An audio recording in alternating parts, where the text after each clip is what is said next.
When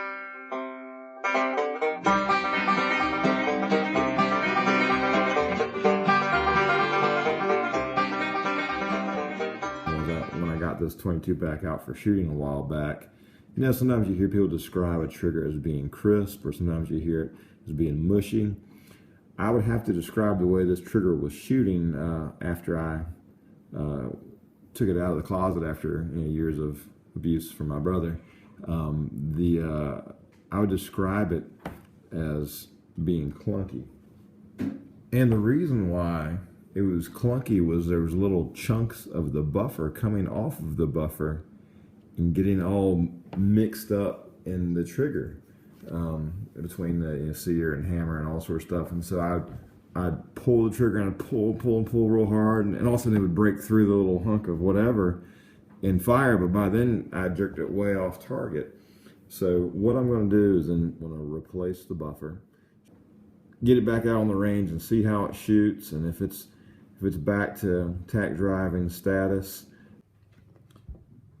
All right, you may be wondering what that is on that plate. Well, it's supposed to be that right there. That is the buffer. And this is what was in there. So no wonder it was not functioning at peak performance. So in getting ready to install this bad boy, I realized I need to completely take the whole deal apart, clean it out, put it back together, which is going to be way too long for an entire video, but I'll give you a nice little before and after of it. All right, so I've got the receiver put back together with the new buffer installed. You know, I was originally planning on doing just a buffer install video for this, and as I got into the buffer, well, it basically was a deteriorated pile of mess, and yeah, as I looked into the receiver more and looked into the all the action of the barrel and all that good stuff, and it was nasty in there, like it was freaking Cabbage Patch. So I just took the whole gun apart piece by piece. I took some foaming bore cleaner solvent stuff and just foamed it up real good and got all the stuff off of it, and then buffed all that off and then sprayed it all down with oil. And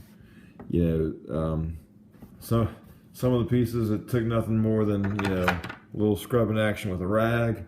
Other things, man, I was chiseling it off with my pocket knife. But finally got it clean, put it back together, and as I first started putting it back together, I thought to myself, all right, well, I'll put it back together and then I'll take it back apart on camera and go ahead and do the buffer install video. But see the little detent spring right there? Yeah, I lost that thing like 5 times during my cleaning and taking apart deal, and I had a few other little incidents while I was doing it. So I figured, you know what? No need in me doing a buffer install video. I'm going to drop a link in the description below of a guy who did a really, really good job on his. Took him a whole lot less time. He made it look so easy. So just check this guy out. He'll show you how it's done correctly. Wow. I just had a piece of the old buffer just fall off of my hair. I don't even know how that got up there. That's how bad this thing was. It got everywhere. Well, anyhow, this is clean again. It's got a new buffer in it again.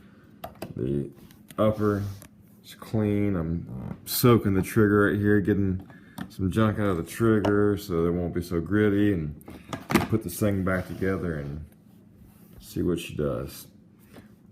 Well, not only did I get the Gorilla Glue tape off of there, but I got all the gunk off of there. I researched what it took to remove the residue left behind by the tape, and pretty much everything that came up seemed like they were petroleum products of some sort. So I just grabbed my trusty can of rim oil here and sprayed it all over the stock, and then scrubbed it all. I let it set for 5 minutes, and I scrubbed it down, and it all came right off, and then sprayed the stock down one more time, shined it up real nice, put the gun back together, function checked it. We are back in business. I'll check that for you real quick. Just see, it's unloaded there. Close it back up. Bam. Trigger is nice and crisp once again. Now it doesn't have all that gunk in there and cabbage patch and hunks of buffer piece floating all up in there. So hey, now I feel pretty good about it. I'm gonna take this thing out to the range, shoot it a few times, see how it's patterning, see whether it's worth sinking some more money into. If so, man, there's some trigger kits out there that'll make this thing have a 1 pound trigger. Thinking about maybe Cerakoting it and make it, have some cool color to it, make it match some other guns, with this bull barrel here.